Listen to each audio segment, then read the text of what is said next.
ಆಕಾಶವಾಣಿ ವಾರ್ತೆಗಳು. ಓದುತ್ತಿರುವವರು ಡಾ ಶಾಂತರಾಜು ಎಸ್. ಮುಖ್ಯಾಂಶಗಳು. ಭಾರತ ಕೆನಡಾ ನಡುವೆ 3 ಒಪ್ಪಂದಗಳಿಗೆ ಸಹಿ, ದ್ವಿಪಕ್ಷೀಯ ಸಹಭಾಗಿತ್ವ ಬಲವರ್ಧನೆಗೆ ಒತ್ತು. ರಾಷ್ಟದ ಆಡಳಿತ ವ್ಯವಸ್ಥೆಯನ್ನು ಬಲಪಡಿಸಲು ಐಎಎಸ್ ಅಧಿಕಾರಿಗಳಿಗೆ ರಾಷ್ಟಪತಿ ದ್ರೌಪದಿ ಮುರ್ಮು ಕರೆ. ಪಶ್ಚಿಮ ಏಷ್ಯಾದಲ್ಲಿ ಸಂಘರ್ಷ ಮತ್ತಷ್ಟು ಉಲ್ಬಣ, ಇರಾನ್ ಹಾಗೂ ಇಸ್ರೇಲ್ ಅಮೆರಿಕ ಜಂಟಿ ಪಡೆಗಳ ನಡುವೆ ದಾಳಿ ಪ್ರತಿದಾಳಿ. ಪಶ್ಚಿಮ ಏಷ್ಯಾ ಪರಿಸ್ಥಿತಿ ಕುರಿತು ಸೌದಿ ಅರೇಬಿಯಾ ರಾಜಕುಮಾರರೊಂದಿಗೆ ಪ್ರಧಾನಮಂತ್ರಿ ನರೇಂದ್ರ ಮೋದಿ ಮಾತುಕತೆ. ಫೆಬ್ರವರಿ ತಿಂಗಳಲ್ಲಿ ಭಾರತದ ಕಲ್ಲಿದ್ದಲು ಉತ್ಪಾದನೆ ಶೇಕಡಾ 18.51ರಷ್ಟು ಏರಿಕೆ. ಈಗ ವಾರ್ತೆಗಳ ವಿವರ. ಭಾರತ ಮತ್ತು ಕೆನಡಾ ಇಂದು ನಿರ್ಣಾಯಕ ಖನಿಜ ಸಹಕಾರ, ನವೀಕರಿಸಬಹುದಾದ ಇಂಧನ ಬಳಕೆ ಮತ್ತು ಸಾಂಸ್ಕೃತಿಕ ವಿನಿಮಯ ಸೇರಿದಂತೆ 3 ಪ್ರಮುಖ ಕ್ಷೇತ್ರಗಳಿಗೆ ಒಪ್ಪಂದಗಳನ್ನು ಮಾಡಿಕೊಂಡಿವೆ. ನವದೆಹಲಿಯಲ್ಲಿ ಪ್ರಧಾನಮಂತ್ರಿ ನರೇಂದ್ರ ಮೋದಿ ಮತ್ತು ಕೆನಡಾ ಪ್ರಧಾನಿ ಮಾರ್ಕ್ ಕಾರ್ನಿ ಅವರ ನಡುವೆ ನಡೆದ ನಿಯೋಗ ಮಟ್ಟದ ಮಾತುಕತೆ ನಂತರ ಈ ಒಪ್ಪಂದಗಳಿಗೆ ಸಹಿ ಹಾಕಲಾಯಿತು. ಉಭಯ ನಾಯಕರು ಭಾರತ ಕೆನಡಾ ಸಹಭಾಗಿತ್ವದ ವಿವಿಧ ಆಯಾಮಗಳ ಪ್ರಗತಿಯನ್ನು ಪರಿಶೀಲಿಸಿದರು. ಮಾತುಕತೆ ನಂತರ ಜಂಟಿ ಪತ್ರಿಕಾಗೋಷ್ಠಿಯನ್ನು ಉದ್ದೇಶಿಸಿ ಮಾತನಾಡಿದ ಪ್ರಧಾನಮಂತ್ರಿ ನರೇಂದ್ರ ಮೋದಿ, ಪಶ್ಚಿಮ ಏಷ್ಯಾದ ಪ್ರಸಕ್ತ ಪರಿಸ್ಥಿತಿಯು ತೀವ್ರ ಕಳವಳಕಾರಿಯಾಗಿದ್ದು, ಎಲ್ಲ ವಿವಾದಗಳನ್ನು ಮಾತುಕತೆ ಮತ್ತು ರಾಜತಾಂತ್ರಿಕತೆಯ ಮೂಲಕ ಪರಿಹರಿಸುವುದನ್ನು ಭಾರತ ಬೆಂಬಲಿಸುತ್ತದೆ ಎಂದು ತಿಳಿಸಿದರು. 2030ರ ವೇಳೆಗೆ ದ್ವಿಪಕ್ಷೀಯ ವ್ಯಾಪಾರವನ್ನು $50 ಬಿಲಿಯನ್ ಗಳಿಗೆ ವಿಸ್ತರಿಸುವ ಮಹತ್ವಾಕಾಂಕ್ಷೆಯ ಗುರಿಯನ್ನು ಉಭಯ ದೇಶಗಳು ಹೊಂದಿವೆ ಎಂದು ಪ್ರಧಾನಿ ಘೋಷಿಸಿದರು. ಇದರೊಂದಿಗೆ ಭಾರತ ಕೆನಡಾ ರಕ್ಷಣಾ ಸಂವಾದವನ್ನು ಸ್ಥಾಪಿಸಲು ನಿರ್ಧರಿಸಲಾಗಿದೆ ಎಂದು ಅವರು ಮಾಹಿತಿ ನೀಡಿದರು. ಕೆನಡಾ ಪ್ರಧಾನಿ ಮಾರ್ಕ್ ಕಾರ್ನಿ ಮಾತನಾಡಿ, ಕೆನಡಾ ಭಾರತದೊಂದಿಗೆ ಹೊಸ ಅಧ್ಯಾಯವನ್ನು ಆರಂಭಿಸುತ್ತಿದ್ದು, ವ್ಯಾಪಾರ, ರಕ್ಷಣೆ ಮತ್ತು ಇಂಧನ ಕ್ಷೇತ್ರದಲ್ಲಿ ಸಹಕಾರ ಹೆಚ್ಚಿಸುತ್ತಿದೆ ಎಂದರು. ನಂತರ ಉಭಯ ನಾಯಕರು ಭಾರತ ಕೆನಡಾ ಮುಖ್ಯ ಕಾರ್ಯನಿರ್ವಹಣಾಧಿಕಾರಿಗಳು ವೇದಿಕೆ ಸಮಾರಂಭದಲ್ಲಿ ಭಾಗವಹಿಸಿದರು. ಈ ವೇಳೆ ಮಾತನಾಡಿದ ಪ್ರಧಾನಿ, ಬಲವಾದ ದೇಶೀಯ ಬೇಡಿಕೆ, ಯುವ ಜನಸಂಖ್ಯೆ ಮತ್ತು ಡಿಜಿಟಲ್ ತಂತ್ರಜ್ಞಾನದ ಬಲದಿಂದಾಗಿ ಭಾರತವು ಇಂದು ವಿಶ್ವದ ವೇಗವಾಗಿ ಬೆಳೆಯುತ್ತಿರುವ ಪ್ರಮುಖ ಆರ್ಥಿಕತೆಯಾಗಿದೆ ಎಂದು ಪ್ರತಿಪಾದಿಸಿದರು. ರಾಷ್ಟ ನಿರ್ಮಾಣ ಪ್ರಕ್ರಿಯೆಯಲ್ಲಿ ಭಾರತೀಯ ಆಡಳಿತ ಸೇವೆ, ಐಎಎಸ್ ಅಧಿಕಾರಿಗಳು ನಿರ್ಣಾಯಕ ಪಾತ್ರ ವಹಿಸಬೇಕಿದ್ದು, ದೇಶಾದ್ಯಂತ ಆಡಳಿತವನ್ನು ಬಲಪಡಿಸಲು ಇಲಾಖೆಗಳ ಮಿತಿಗಳನ್ನು ಮೀರಿ ಕಾರ್ಯನಿರ್ವಹಿಸಬೇಕು ಎಂದು ರಾಷ್ಟಪತಿ ದ್ರೌಪದಿ ಮುರ್ಮು ಕರೆ ನೀಡಿದ್ದಾರೆ. ಲಾಲ್ ಬಹದ್ದೂರ್ ಶಾಸ್ತ್ರಿ ರಾಷ್ಟೀಯ ಆಡಳಿತ ಅಕಾಡೆಮಿಯಲ್ಲಿ 128ನೇ ಪ್ರವೇಶ ತರಬೇತಿ ಕಾರ್ಯಕ್ರಮದಲ್ಲಿ ಪಾಲ್ಗೊಂಡಿರುವ ಹಾಗೂ ರಾಜ್ಯ ನಾಗರಿಕ ಸೇವೆಗಳಿಂದ ಐಎಎಸ್ಗೆ ಪದೋನ್ನತಿ ಹೊಂದಿರುವ ಅಧಿಕಾರಿಗಳ ವರ್ಗ ಇಂದು ನವದೆಹಲಿಯ ರಾಷ್ಟಪತಿ ಭವನದಲ್ಲಿ ರಾಷ್ಟಪತಿಯವರನ್ನು ಭೇಟಿ ಮಾಡಿತು. ಈ ಸಂದರ್ಭದಲ್ಲಿ ಅಧಿಕಾರಿಗಳನ್ನು ಉದ್ದೇಶಿಸಿ ಮಾತನಾಡಿದ ರಾಷ್ಟಪತಿ, ಅಧಿಕಾರಿಗಳು ಕೇವಲ ಜಿಲ್ಲೆ ಅಥವಾ ರಾಜ್ಯದ ಆದ್ಯತೆಗಳಿಗೆ ಸೀಮಿತವಾಗದೆ ಅದನ್ನು ಮೀರಿ ಹೆಚ್ಚಿನ ಜವಾಬ್ದಾರಿಗಳನ್ನು ಹೊರಬೇಕಿದೆ ಎಂದು ತಿಳಿಸಿದರು. ದೊಡ್ಡ ಜವಾಬ್ದಾರಿಗಳನ್ನು ನಿಭಾಯಿಸಲು ಆಡಳಿತಾತ್ಮಕ ಅಡೆತಡೆಗಳನ್ನು ನಿವಾರಿಸುವ ಮತ್ತು ಸಹಯೋಗವನ್ನು ಉತ್ತೇಜಿಸುವ ವಿಶಾಲ ರಾಷ್ಟೀಯ ದೃಷ್ಟಿಕೋನದ ಅಗತ್ಯವಿದೆ. ಆಡಳಿತ ವ್ಯವಸ್ಥೆಯನ್ನು ಬಲಪಡಿಸಲು ಸಾಮೂಹಿಕ ವೃತ್ತಿಪರತೆ, ಸಮನ್ವಯತೆ ಮತ್ತು ಬದ್ಧತೆ ಅತ್ಯಗತ್ಯ ಎಂದು ತಿಳಿಸಿದರು. ಅಧಿಕಾರಿಗಳು ತೆಗೆದುಕೊಳ್ಳುವ ಪ್ರತಿಯೊಂದು ನಿರ್ಧಾರವು 2047ರ ವೇಳೆಗೆ ವಿಕಸಿತ ಭಾರತ ನಿರ್ಮಿಸುವ ದೃಷ್ಟಿಕೋನಕ್ಕೆ ಅನುಗುಣವಾಗಿರಬೇಕು. ಭೌಗೋಳಿಕ, ಸಾಮಾಜಿಕ ಅಥವಾ ಆರ್ಥಿಕ ಕಾರಣಗಳಿಂದಾಗಿ ಯಾವುದೇ ಸಮುದಾಯವು ಅಭಿವೃದ್ಧಿಯ ಪಥದಲ್ಲಿ ಹಿಂದುಳಿಯದಂತೆ ಅಧಿಕಾರಿಗಳು ಖಚಿತಪಡಿಸಿಕೊಳ್ಳಬೇಕು ಎಂದು ಅಧಿಕಾರಿಗಳಿಗೆ ಅವರು ಸೂಚಿಸಿದರು. ಪಶ್ಚಿಮ ಏಷ್ಯಾದಲ್ಲಿ ಯುದ್ದದ ಪರಿಸ್ಥಿತಿ ತೀವ್ರಗೊಂಡಿದ್ದು, ಇರಾನ್ನ ಸರ್ವೋಚ್ಚ ನಾಯಕ ಅಯತುಲ್ಲಾ ಅಲಿ ಖಮೇನಿ ಹತ್ಯೆಯ ಬೆನ್ನಲ್ಲೇ ಇರಾನ್ ಮತ್ತು ಇಸ್ರೇಲ್ ಅಮೆರಿಕ ಜಂಟಿ ಪಡೆಗಳು ಪರಸ್ಪರ ಭೀಕರ ಕ್ಷಿಪಣಿ ಹಾಗೂ ಡ್ರೋನ್ ದಾಳಿಗಳನ್ನು ನಡೆಸಿವೆ. ಇರಾನ್ ಬೆಂಬಲಿತ ಗುಂಪುಗಳು ಯುಎಇ, ಕುವೈತ್ ಮತ್ತು ಬಹ್ರೇನ್ನಲ್ಲಿರುವ ಅಮೆರಿಕದ ಆಸ್ತಿಗಳ ಮೇಲೆ ದಾಳಿ ಮುಂದುವರೆಸಿವೆ. ಇತ್ತ ಅಮೆರಿಕದ ಬಿ-2 ಸ್ಟೆಲ್ತ್ ಬಾಂಬರ್ಗಳು ಇರಾನ್ನ ಬ್ಯಾಲಿಸ್ಟಿಕ್ ಕ್ಷಿಪಣಿ ನೆಲೆಗಳನ್ನು ಧ್ವಂಸಗೊಳಿಸಿವೆ. ಈ ನಡುವೆ ಕುವೈತ್ನಲ್ಲಿ ಅಮೆರಿಕದ 3 F-15E ಯುದ್ಧ ವಿಮಾನಗಳು ಆಕಸ್ಮಿಕವಾಗಿ ಅಲ್ಲಿನ ರಕ್ಷಣಾ ಪಡೆಯ ಗುಂಡಿಗೆ ಪತನಗೊಂಡಿದ್ದು, 6 ಮಂದಿ ಸಿಬ್ಬಂದಿಯನ್ನು ರಕ್ಷಿಸಲಾಗಿದೆ. ಈ ಸಂಘರ್ಷವು ಗಲ್ಫ್ ರಾಷ್ಟಗಳ ಇಂಧನ ಮತ್ತು ಸಾರಿಗೆ ವಲಯದ ಮೇಲೆ ತೀವ್ರ ಪರಿಣಾಮ ಬೀರಿವೆ. ಓಮನ್ ಕರಾವಳಿಯಲ್ಲಿ ತೈಲ ಟ್ಯಾಂಕರ್ ಮೇಲೆ ನಡೆದ ದಾಳಿಯಲ್ಲಿ ಓರ್ವ ಸಿಬ್ಬಂದಿ ಮೃತಪಟ್ಟರೆ, ಕತಾರ್ನ ಇಂಧನ ಕೇಂದ್ರಗಳ ಮೇಲೆ ಕ್ಷಿಪಣಿ ದಾಳಿಯಾಗಿದೆ. ಸೌದಿ ಅರೇಬಿಯಾದ ರಾಸ್ ತನೂಲಾ ತೈಲ ಸಂಸ್ಕರಣಾ ಕೇಂದ್ರದ ಮೇಲೆ ನಡೆದ ಡ್ರೋನ್ ದಾಳಿಯನ್ನು ತಡೆಯಲಾಗಿದ್ದು, ಮುನ್ನೆಚ್ಚರಿಕೆಯಾಗಿ ಸಂಸ್ಕರಣಾ ಕೇಂದ್ರವನ್ನು ಮುಚ್ಚಲಾಗಿದೆ. ಅಮೆರಿಕ ಅಧ್ಯಕ್ಷ ಡೊನಾಲ್ಡ್ ಟ್ರಂಪ್ ಇರಾನ್ನ 9 ಯುದ್ಧ ನೌಕೆಗಳನ್ನು ಹೊಡೆದುರುಳಿಸಿರುವುದಾಗಿ ತಿಳಿಸಿದ್ದು, ಇತ್ತ ಇರಾನ್ನ ನಟಾಂಜ್ ಪರಮಾಣು ಕೇಂದ್ರದ ಮೇಲೆಯೂ ದಾಳಿ ನಡೆದಿರುವುದನ್ನು ಅಧಿಕಾರಿಗಳು ಖಚಿತಪಡಿಸಿದ್ದಾರೆ. ಕುವೈತ್ನಲ್ಲಿ ಇರಾನ್ ನಡೆಸಿದ ದಾಳಿಯಲ್ಲಿ 4 ಅಮೆರಿಕ ಸೈನಿಕರು ಹತರಾಗಿದ್ದು, 5 ಗಾಯಗಳಾಗಿವೆ.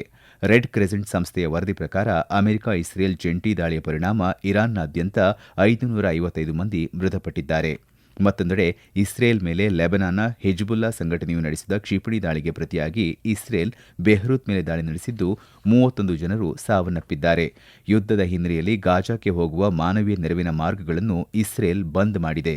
ಜೋರ್ಡನ್ ತನ್ನ ವೈಮಾನಿಕ ಮಾರ್ಗವನ್ನು ಪ್ರತಿದಿನ ನಿರ್ದಿಷ್ಟ ಅವಧಿಗೆ ಸ್ಥಗಿತಗೊಳಿಸಲು ನಿರ್ಧರಿಸಿದೆ. ವಿಶ್ವ ಆರೋಗ್ಯ ಸಂಸ್ಥೆಯು ನಾಗರಿಕರು ಮತ್ತು ಆರೋಗ್ಯ ಕೇಂದ್ರಗಳ ರಕ್ಷಣೆಗೆ ಮನವಿ ಮಾಡಿದ್ದು, ಇಡೀ ಪ್ರದೇಶದಲ್ಲಿ ಉದ್ವಿಗ್ನತೆ ಮುಂದುವರೆದಿದೆ. ಪ್ರಧಾನಿ ನರೇಂದ್ರ ಮೋದಿ ಅವರಿಂದು ಸೌದಿ ಅರೇಬಿಯಾ ರಾಜಕುಮಾರ ಮೊಹಮ್ಮದ್ ಬಿನ್ ಸಲ್ಮಾನ್ ಅವರೊಂದಿಗೆ ಪಶ್ಚಿಮ ಏಷ್ಯಾದಲ್ಲಿ ಉಲ್ಬಣಗೊಳ್ಳುತ್ತಿರುವ ಪರಿಸ್ಥಿತಿಯ ಕುರಿತು ದೂರವಾಣಿ ಸಂಭಾಷಣೆ ನಡೆಸಿದರು. ಸೌದಿ ಅರೇಬಿಯಾ ಮೇಲೆ ಇತ್ತೀಚೆಗೆ ನಡೆದ ದಾಳಿಗಳನ್ನು ತೀವ್ರವಾಗಿ ಖಂಡಿಸಿದ ಪ್ರಧಾನಿ, ಇವು ಆ ದೇಶದ ಸಾರ್ವಭೌಮತ್ವ ಮತ್ತು ಪ್ರಾದೇಶಿಕ ಸಮಗ್ರತೆಯ ಉಲ್ಲಂಘನೆಯಾಗಿದೆ ಎಂದು ಕಳವಳ ವ್ಯಕ್ತಪಡಿಸಿದ್ದಾರೆ. ಇದರ ಜೊತೆಗೆ ಪ್ರಧಾನಿ ಬಹ್ರೇನ್ ದೊರೆ Hamad bin Isa Al Khalifa ಅವರೊಂದಿಗೂ ಚರ್ಚೆ ನಡೆಸಿ ಬಹ್ರೇನ್ ಮೇಲಿನ ದಾಳಿಯನ್ನು ಖಂಡಿಸಿದ್ದಾರೆ. ಈ ವಾರ್ತೆಗಳನ್ನು ಆಕಾಶವಾಣಿಯಿಂದ ಕೇಳುತ್ತಿದ್ದೀರಿ.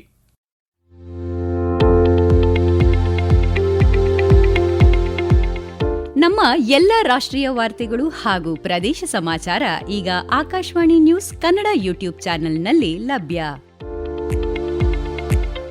ನಮ್ಮ ಎಕ್ಸ್ ಖಾತೆ ಮತ್ತು ಇನ್ಸ್ಟಾಗ್ರಾಂ ಖಾತೆ ಆಕಾಶವಾಣಿ ನ್ಯೂಸ್ ಕನ್ನಡ. ಹೆಚ್ಚಿನ ಮಾಹಿತಿಗಾಗಿ ನಮ್ಮ ಫೇಸ್ಬುಕ್ ಖಾತೆ ಆಕಾಶವಾಣಿ ವಾರ್ತೆ ಕನ್ನಡವನ್ನು ಅನುಸರಿಸಿ.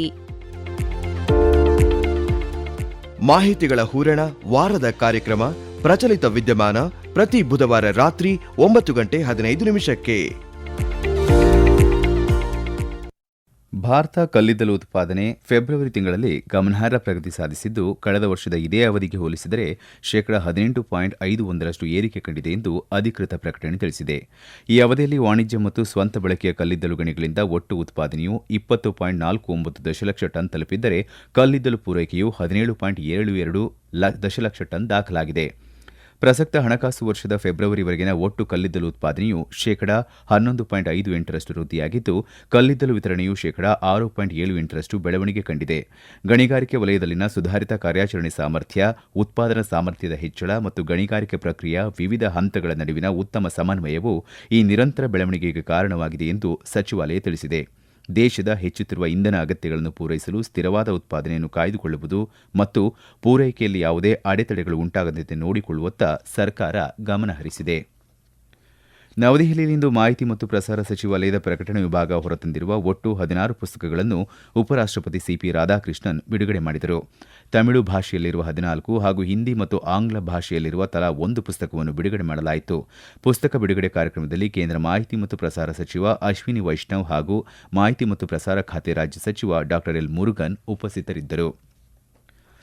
ಕೇಂದ್ರ ವಿಜ್ಞಾನ ಮತ್ತು ತಂತ್ರಜ್ಞಾನ ಸಚಿವ ಜಿತೇಂದ್ರ ಸಿಂಗ್ ಅವರಿಂದು ನವದೆಹಲಿಯಲ್ಲಿ ಅಮೆರಿಕದ ಡೆಲವೇರ್ ಗವರ್ನರ್ ಮ್ಯಾಟ್ ಮೇಯರ್ ಅವರ ನೇತೃತ್ವದ ನಿಯೋಗದೊಂದಿಗೆ ಮಾತುಕತೆ ನಡೆಸಿದರು.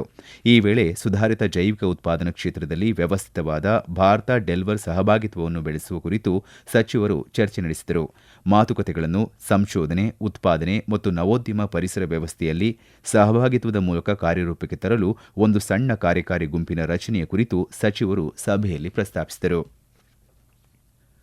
ಕೇಂದ್ರ ಹಣಕಾಸು ಸಚಿವೆ ನಿರ್ಮಲಾ ಸೀತಾರಾಮನ್ ನವದೆಹಲಿಯಲ್ಲಿಂದು ಏಷ್ಯನ್ ಇನ್ಫ್ರಾಸ್ಟ್ರಕ್ಚರ್ ಇನ್ವೆಸ್ಟ್ಮೆಂಟ್ ಬ್ಯಾಂಕ್ ಎಐಐಬಿ ಬ್ಯಾಂಕ್ನ ನೂತನ ಅಧ್ಯಕ್ಷ ಝೌ ಜಿಯಾಮಿ ಅವರನ್ನು ಭೇಟಿ ಮಾಡಿದರು.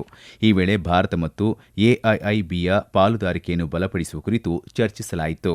ಭಾರತದಲ್ಲಿನ ಮೂಲಸೌಕರ್ಯ ವಲಯದ ಸೇವೆಗಳಲ್ಲಿ ಎಐಐಬಿಯ ಪಾಲುದಾರಿಕೆಯ ಮಹತ್ವದ ಕುರಿತು ವಿಸ್ತೃತ ಚರ್ಚೆ ನಡೆದಿದೆ ಎಂದು ಹಣಕಾಸು ಸಚಿವಾಲಯ ಸಾಮಾಜಿಕ ಜಾಲತಾಣದಲ್ಲಿ ತಿಳಿಸಿದೆ. 1 ಟೆಸ್ಟ್ ಪಂದ್ಯ ಮತ್ತು 3 ಪಂದ್ಯಗಳ ಏಕದಿನ ಕ್ರಿಕೆಟ್ ಸರಣಿಗಾಗಿ ಅಫ್ಘಾನಿಸ್ತಾನ ಕ್ರಿಕೆಟ್ ತಂಡ ಭಾರತ ಪ್ರವಾಸ ಕೈಗೊಳ್ಳಲಿದೆ ಎಂದು ಬಿಸಿಸಿಐ ತಿಳಿಸಿದೆ. ಈ ಪಂದ್ಯಗಳು ಜೂನ್ನಲ್ಲಿ ಐಪಿಎಲ್ ಪಂದ್ಯಾವಳಿ ಮುಗಿಯುತ್ತಿದ್ದಂತೆ ನಡೆಯಲಿವೆ. ಕೊನೆಯಲ್ಲಿ ಮತ್ತೊಮ್ಮೆ ಮುಖ್ಯಾಂಶಗಳು. ಭಾರತ ಕೆನಡಾ ನಡುವೆ 3 ಪ್ರಮುಖ ಒಪ್ಪಂದಗಳಿಗೆ ಸಹಿ, ದ್ವಿಪಕ್ಷೀಯ ಸಹಭಾಗಿತ್ವ ಬಲವರ್ಧನೆಗೆ ಒತ್ತು. ರಾಷ್ಟ್ರದ ಆಡಳಿತ ವ್ಯವಸ್ಥೆಯನ್ನು ಬಲಪಡಿಸಲು ಐಎಎಸ್ ಅಧಿಕಾರಿಗಳಿಗೆ ರಾಷ್ಟ್ರಪತಿ ದ್ರೌಪದಿ ಮುರ್ಮು ಕರೆ. ಪಶ್ಚಿಮ ಏಷ್ಯಾದಲ್ಲಿ ಸಂಘರ್ಷ ಮತ್ತಷ್ಟು ಉಲ್ಬಣ, ಇರಾನ್ ಹಾಗೂ ಇಸ್ರೇಲ್ ಅಮೆರಿಕ ಜಂಟಿ ಪಡೆಗಳ ನಡುವೆ ದಾಳಿ ಪ್ರತಿದಾಳಿ. ಪಶ್ಚಿಮ ಏಷ್ಯಾ ಪರಿಸ್ಥಿತಿ ಕುರಿತು ಸೌದಿ ಅರೇಬಿಯಾ ರಾಜಕುಮಾರರೊಂದಿಗೆ ಪ್ರಧಾನಮಂತ್ರಿ ನರೇಂದ್ರ ಮೋದಿ ಮಾತುಕತೆ. ಫೆಬ್ರವರಿ ತಿಂಗಳಲ್ಲಿ ಭಾರತದ ಕಲ್ಲಿದ್ದಲು ಉತ್ಪಾದನೆ ಶೇಕಡ 18.51 ಏರಿಕೆ. ಇಲ್ಲಿಗೆ ನಮ್ಮ ವಾರ್ತಾ ಪ್ರಸಾರ ಮುಕ್ತಾಯವಾಯಿತು. ನಮ್ಮ ಮುಂದಿನ ವಾರ್ತಾ ಪ್ರಸಾರ ನಾಳೆ ಬೆಳಗ್ಗೆ 7:05